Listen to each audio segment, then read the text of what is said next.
EC staff, let me give you another angle to that. There is 100,000 increase in EC staff, from 140,000 to 240,000. That's another 100,000 postal votes, just to give you another angle to that. Okay, let me just give one quick rejoinder to that. You see, Datuk Ambiga is very clever. She says an increase in 100,000 EC staff means an increase in 100,000 postal voters.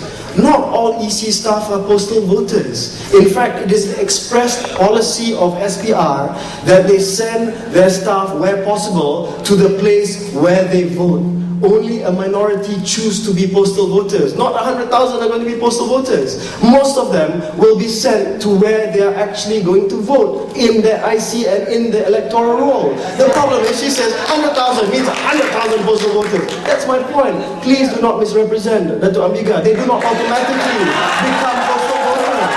They have a choice. They have a choice to become postal voters or not. Alright, thank you very much, YP. Datuk, you want to respond to that? Look, you know...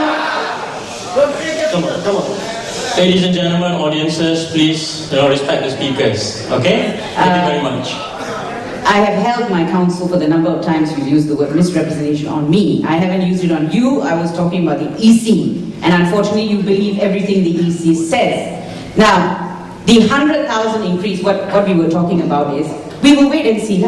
We'll wait and see the increase in the postal votes in the next general elections. Let's see. Because what they should be doing, for the reasons that I have said, they should be reducing postal votes. Because they are for sale, they're literally up for sale. So I accept your point. Let's wait and see what happens in the next general elections, whether there's going to be a spike in postal votes or not. Please explain the spike in Nurul's constituency, for example. Look at the spike, the sudden spike, and I think she has made an issue with it. It's not going to change. So where are these postal votes going to be? Where we'll have to keep an eye on it. I can bet your bottom dollar it will be in constituencies where the margins are narrow.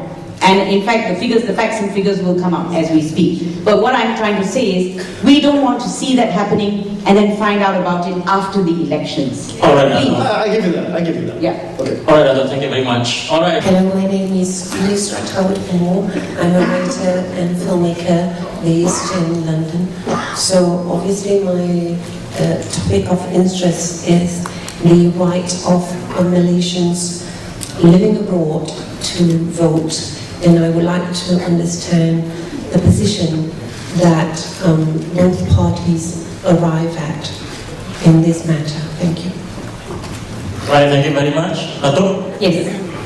Of course, as far as we are concerned, the Constitution provides that you have a right to vote. So as far as we're concerned, it is up to the government to make it happen. It's been a long-standing problem. And I'm aware that the My Overseas Voter group from London actually sent proposals to the PSC as to how it can happen. Our quarrel with the PSC report in this regard is that they actually said that due to logistic problems, they're not going to force the EC to make provisions for you all to vote overseas. And we have a quarrel with that because we think it can be done. So do the overseas voters. And what they said to the EC is, you go away, we leave it alone for the time being, you go away and you think up of conditions. Because the EC said, look, we must have conditions. A person has to come back to the country once in 5 years, etc., before they are eligible to vote. There are many jurisdictions who have that. There's nothing wrong with that. But right now, there are no conditions. And yet the government is not taking any steps to ensure that these voters overseas are enfranchised. That's our quarrel with the PSC report. Which I agree with the principle of allowing overseas Malaysians to have the vote as per the PSC recommendation. I think we are in agreement, Datuk Ambiga and myself. I disagree with her once again when she says that nothing is being done to this regard. There is a time-bound recommendation in the PSC report which says that the Election Commission must study and must recommend for implementation within 3 months after consultation with other agencies. What are the other agencies? Of course, Wisma Putra, Ministry of Foreign Affairs, and also JPN, to make sure that the necessary systems are in place for us to have overseas voting. She says nothing is taking place. I've just checked with the SPR. Have they already started discussions with the Ministry of Foreign Affairs? They have. There is some issue of logistics that needs to be considered. It's not a petty issue. They are deciding whether or not they open one polling station at our High Commission in London, which is extremely small, in Belgrave Square, whether or not they rent out a hall, whether or not they give postal votes to Malaysians overseas. If they give postal votes to Malaysians overseas, there has to be a process of registration, because many Malaysians who live overseas do not register with our Perwakilan, do not register with our embassies, do not register with our High Commission. These are the logistical issues. They're not logistical issues made up and chucked around like that. These are serious issues that need to be dealt with. But we have received positive feedback from SPR that the discussions are in an advanced stage and that they are looking to put a paper forward to make sure that this can be implemented as soon as possible. Again, if you ask the SPR, they will give you this answer. If you don't want to talk to them and ask them to resign, you will never reach this conclusion. May I respond to that? Yes. Number one, will it be done before, again, I'm sounding like a broken record, will it be done before the 13th general elections? If you can't do it, you delay the elections until you get the logistics in order. And why has it taken, we've had overseas Malaysians for years. Why are we only now looking at logistics? That's the other issue. So, to me, it doesn't cut ice, actually, I'm sorry. Because all this back and forth and study and thesis and academic exercises don't mean anything unless you put it in practice. These people want to vote and we must enfranchise them. My only rejoinder is that the recommendation is time-bound, 3 months. You keep on saying, do it before the elections, delay the elections. As much as you want me to be the Prime Minister, I'm not the Prime Minister. I can't tell you when the election is going to be, but the Prime Minister has committed himself again and again to a free and fair election. I think we should give him that chance to show and prove himself. Can I just, very quick, sorry, I have to say this.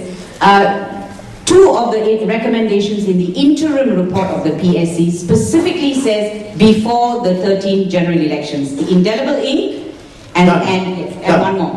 All right? So they thought about it. They said before the 13 general elections. What does that mean? They don't know when the elections are either. Why is it you can say that in relation to one recommendation and not the other? That's my question. Just quick, 1 minute, 30 seconds. Let's think about this logically. Indelible ink, it's always been a suggestion. It's a suggestion that could be implemented immediately because it was always on the table. Overseas votes only now being considered. It needs some time to discuss with all the different embassies and high commission that we have all across the world. That's why it's not apple and apple comparison. All right, thank you very much, speakers. We'll go to the audience back again. Question. I promised someone from the center. No? No question? Change your mind? So let's go to the person in front. Name, occupation, 15 seconds, I'll hold the mic. I'm Dr. Wong Chin Park from Bersih. My question is to YB Khairy. Would you agree with me that the Constitution, the due schedule in the Federal Constitution provides that all constituency between the same state have to be approximately equal, except that rural constituency can be larger? Yes? That's part of the other questions. No, just one question. You can't lay out the premise. How can I ask the question? My question is, after 2003, the constituency redelineation,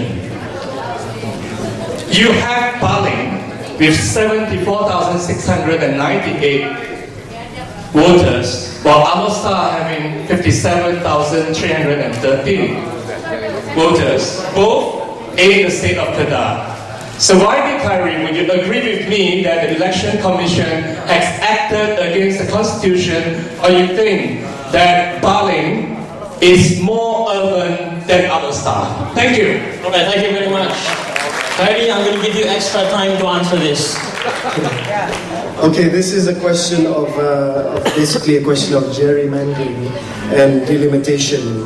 Now, I understand Chin Huat's point that we should try and give more equitable spread of seats based on population. That's something that I can agree with in principle. But there are outlier cases which there's nothing you can do about. Putrajaya, if I'm not mistaken, has a voting population of about 20 to 30,000, okay? There's nothing that you can do about Putrajaya. It's going to be 25, 30,000. You can't slice it with any other constituency because it's a federal territory surrounded by Selangor. Okay, that's an outlier. Fine, that's an outlier. People ask, what about the other cases? And I hear Chin Huat's point that there's no reason why Baling should be 95,000. You should break it up. And I think Baling should be broken up. But the point is, if you're going to change everything to suit the constitution, and if you read the Parliamentary Select Committee report and the submissions made by everybody, you would know that there's an added complication to that. Our friends from Sabah and Sarawak have said that based on the Malaysia Agreement 1963 and the proceedings of the Cobalt Commission report, prior to them joining Malaysia, there was an agreement that Sabah, Sarawak and Singapore were given 1/3 of the parliamentary seats. Singapore is no longer in the federation, but the Sabahans and the Sarawakians are saying they deserve 33% of the parliamentary seats. Today, Sabah and Sarawak has 25%, if I'm not mistaken, of parliamentary seats. So if we are to give Sabah and Sarawak more parliamentary seats, of course, we're going to have to create more rural constituencies. Sabah and Sarawak do not have high density population in urban areas other than Kuching and maybe Kota Kinabalu. But if we go with that, then definitely there will be cases where constituencies are created which are, according to you, in violation of that particular schedule in the Malaysian constitution. Hang on, I'm not finished yet. I know. Okay? So when you look at delimitation after this general election, you have to take into consideration not just making sure that the urban and rural votes have the same weightage, but also certain claims that come from Sabah and Sarawak that say, hey, hang on a second, we want 33%. That was part of the Malaysia agreement, which you have not honored until today. If you do that, then that's in direct contradiction with your principle. May I comment? Yes. Very shortly. I think this is one of the long-term amendments. This is not something we're saying has to be done before the 13 general elections. But let me give you a number that puts it in perspective. And we think the cause is malapportionment or gerrymandering, stroke gerrymandering. And it's this, that for the Barisan National Government to get a simple majority in Parliament, it only needs to win 17% of the popular vote. So that shows you the lopsidedness. So I think we have to do something about the delimitation. There's no doubt about that. And I think principles under the federal constitution are clear, and there's a reason for it. The reason why they say it has to tend towards equality is so that your vote has got the same value as my vote. It's not right that your vote is worth 4 or 5 times my vote. It's as simple as that. From a voter point of view, to be fair to me, to be fair to you, it has to tend towards equality. Ladies and gentlemen, we have a first past the post system, which means that the popular vote does not necessarily correlate with a parliamentary majority. In the UK, the Conservatives got 36% of the vote, but won 47% of parliamentary seats. In Turkey, Erdogan won 59% of the seats based on 49% of the popular votes. In America, Electoral College, a president who did not win the popular vote became president because of an Electoral College system. I'm not saying that 2 wrongs make a right. I'm saying exactly that we must go towards a reform, but this is not peculiar to Malaysia. It is a symptom and it is a function of a first past the post system. What I'm suggesting tonight, Datuk Ambiga, is that we take the power out from the EC, from the SPR, for delimitation. We form an independent boundaries commission, like they have in the United Kingdom, to look at delimitation after the elections and to make sure that this principle is adhered to as much as possible, taking into consideration Sabah and Sarawak factors. I think that's my suggestion for tonight. All right, thank you very much, Khairy. Now, I'm going to suspend a bit the involvement of the audience because you've been misbehaving. And I want to ask a question, and this comes from the organizer and to you, Datuk Ambiga. A spike in Lembah Pantai doesn't necessarily mean they are going to vote for Barisan Nasional, as Raja Nong Chek had told the Malay Mail that even he's worried. Your comments on that? All right, let me tell you, postal votes is one thing. Let me tell you about what happened in Lembah Pantai 2 or 3 weeks ago, maybe a month ago. When Nurul Izzah had her election workers go around to check her roll, the electoral roll. They were arrested twice, 1 week and the week after that. All they were doing was doing what EC should be doing, going, checking, how many people in a house, because they found more than 50 or whatever names in one house. So they went around to check. Both times, both weekends, they were arrested. They were stopped from doing that check. What does that tell you? What does it tell you when we have, for the first time in Malaysia, I mean, I haven't seen it and it's very, very sad. What does it tell you when you have political violence? What does it tell you about what's happening? Is there a sense of desperation? And when people are so desperate, how far will they go? There is a general feeling, and which is why, and I know I'm shifting from the topic, I'm not answering your question, but I think it's important.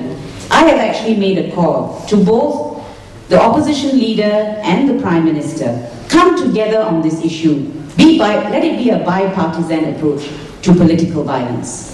Both must come out with a statement condemning it. Because that shows statesmanship for me. And actually my problem in here is that we have very few statesmen. You have people who attack each other personally and carry on in this fashion, and by the way, half of us don't even like reading the newspapers. But this political violence, let us all condemn it together. It cannot be right. This is not the Malaysia that we envisage. But I know I didn't answer that question, but No quarrel. can you pass the message?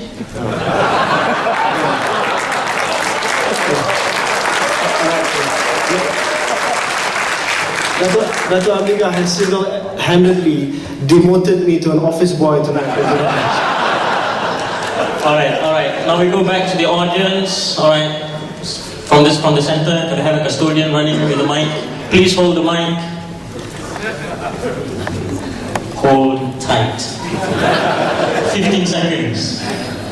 Sorry, my question is towards Khairy. There seems to be skepticism towards elections, and particularly the refusal of the authorities to exercise their powers, as rightfully pointed out by Ambiga, to correct these lackings. Just now you mentioned the 42,051 dodgy can't be found voters. And Ambiga mentioned, you could knock on their doors, you could provide notice. And as I understand, in litigation, we do it all the time. In bankruptcy proceedings, we do it all the time. There's a cut-off point from knocking on the door to pasting to newspaper adverts. And you have said that would be unconstitutional. So my question is, what would be your cut-off point at striking out these missing voters, and what would be your alternative, or what would be the means of providing notification or ascertaining the existence of these voters?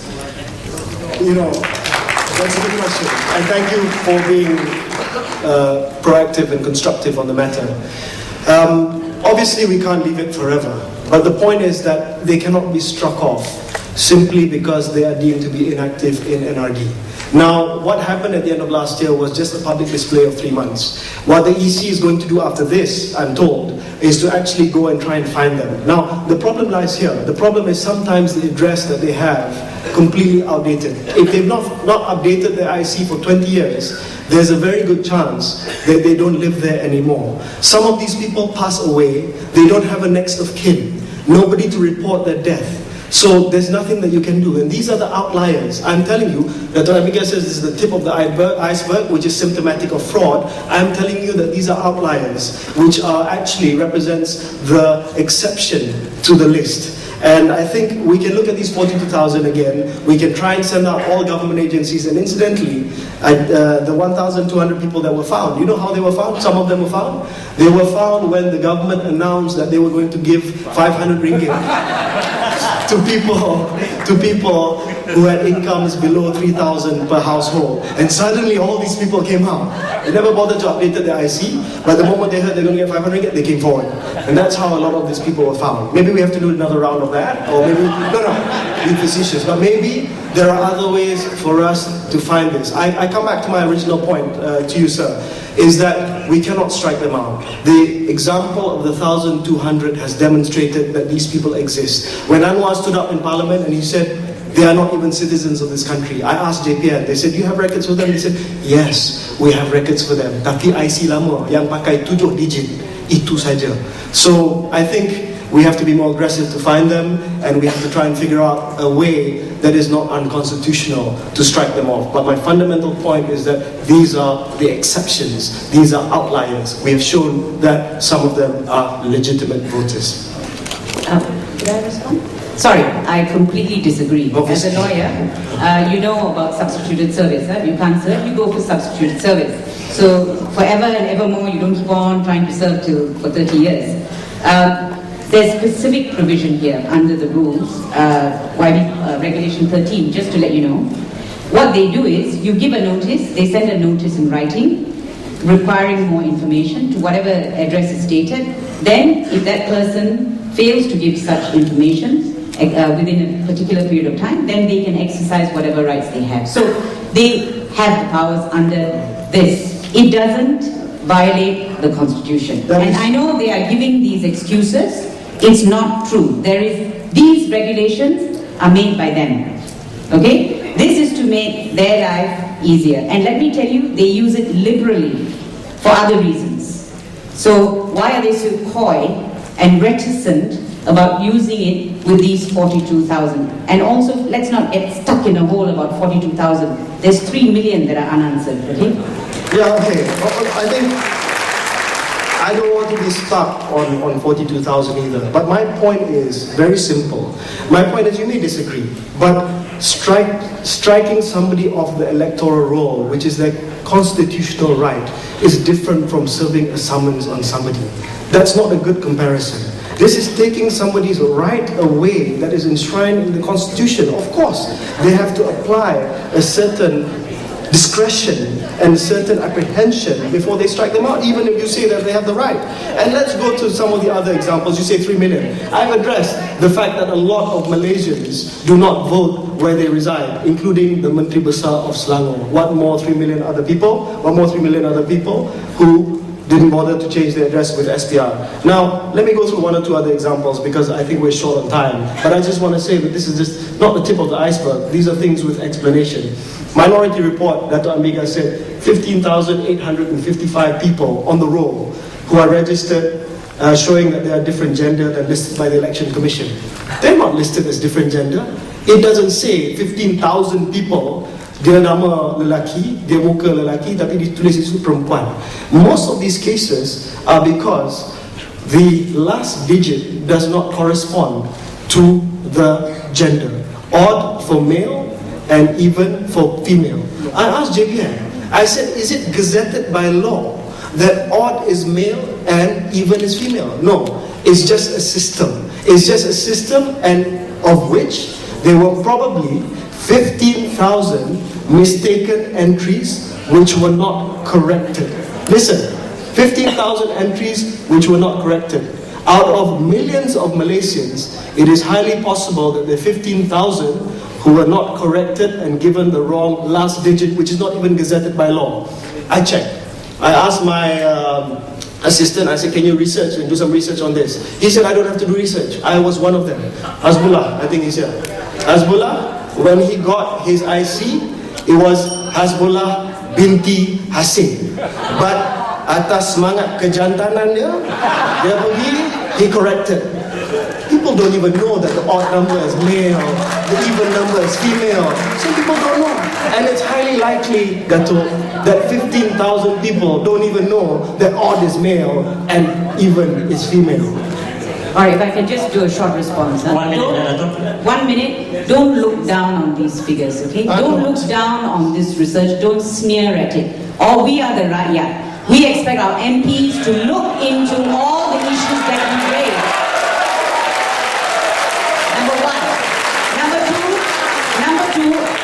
Number two, the 3 million, I have to answer this, and I won't use the word misrepresentation like my worthy opponent has been liberally using. The 3 million, be careful, it's not about people who have moved and not changed their address. It is about people who have an address on the IC and are voting somewhere else. That is critical. That means they're not voting in the constituency according to their IC. Because a lot of people move away when they move from kampong to city or vice versa. And what happens? They keep that address. Voting time, they go back because that's their residential home or their family home. This 3 million is not there. And who picked it up? JPN picked it up in 2002. 10 years later, it's still there. Why? All right. I have to stop both speakers there. Okay, ladies and gentlemen, I'm sorry, no more questions from the audience. We have 10 minutes left. So what we're going to do right now is I'm going to give 5 minutes each to both speakers to wrap up and make their final stand in today's debate. So I'm going to start the closing remark with YB Khairy. Ladies and gentlemen, first of all, I'd like to thank the organizers, but more than that, I would like to thank Datuk Ambiga Sreenevasan for having this open debate. I think the one important takeaway, which all of us can agree, in fact, in this room, is that debate is a part of our democratic culture and we should encourage it. Secondly, I won't use the word misrepresent anymore. I've used it liberally. All I'm saying is that by all means, on Saturday, if you like, go out. The venue, Dataran Merdeka, we've offered Stadium Merdeka. That was where you wanted to have it last year. I don't know why it's different this year. Datuk Ambiga, it's not about Dataran Merdeka. It's about free and fair elections. Give in a little bit. Go to Stadium Merdeka. Nothing wrong with that. But anyway, coming back to the point. There is an impasse here tonight. The impasse is she doesn't trust the election commission. I can understand that. But all I'm saying is that if all the MPs are present, not all the MPs, very difficult to get all the MPs present, but if we have a decent number from Barisan Nasional, from Pakatan Rakyat present, I ask you tonight, I ask you as a Malaysian tonight, not as a member of parliament, as a Malaysian, to another Malaysian, let us go to the election commission, let us look at the cases one by one, let us sit down and get your answers from the election commission. No more press conferences, no more cross purposes, no more shouting at each other. Every Malaysian wants a free and fair election. Please be reasonable. I offer my hand in friendship to you tonight. Let's go. And that's what it's about. All right, thank you very much. Datuk? Yes, I disagree. Every Malaysian wants a free and fair election. Many Malaysians do, yes. There are many who don't. Now, but I accept, I'm happy to have a discussion. I'm happy to have a discussion as you've suggested, but I would like the members of parliament there, because I actually think if you saw some of these things, you will understand what it is we're trying to say, because it's frustrating, because you're all only listening to the EC. You're not hearing civil society, you're not hearing us out. And that's where we find the problem. So, fine. With you on that. In fact, I thought that's what I suggested. Maybe I suggested a debate. With you on that. Now, the issue about... Sorry, I have to answer this question about Dataran Merdeka and Stadium Merdeka. The offer for Dataran Merdeka was made by the Datuk Bandar today. That's 2 days before the event. The only reason we said it's impossible for us to change is because it will cause a mess. You will have people in Dataran Merdeka and people in Stadium Merdeka. So that's the reason, right? Now the other thing is this, finally. Look, at the end of the day, I think we expect a lot from our MPs. I'm not an MP, all right? But when you're an MP, you stand in a very different position. You have to be open-minded. You have to be open-minded and not defend the indefensible. And when we criticize EC, if you are asking for explanations, have us both there. Have us there so that we can explain what we mean. Have them there so that they can respond. So I agree with you. I think that's where we can go, certainly. But ultimately, the question still comes back to this. Are you going to, is the government, and which is why my answer to the question, has the government done enough, has to be no. Because until there is that commitment, and we're only asking for the 8 demands. At the PSC report, we actually agreed with quite a few things. We're just asking for commitment, delay the elections the way they did in Bangladesh. They delayed it for 1 year to clean up the electoral rolls. They spent millions doing it. Delay it, clean up the electoral rolls, fulfill these basic demands. No one can dispute these demands. Fulfill it. Give us that commitment. That is all we're asking for. And till to date, we haven't received that commitment from anyone. Thank you. All right, thank you very much, Dr. Ambiga. Thank you very much, Wadi Khairy. You may cross the floor and shake hands. All right. Thank you, both speakers. Please be seated.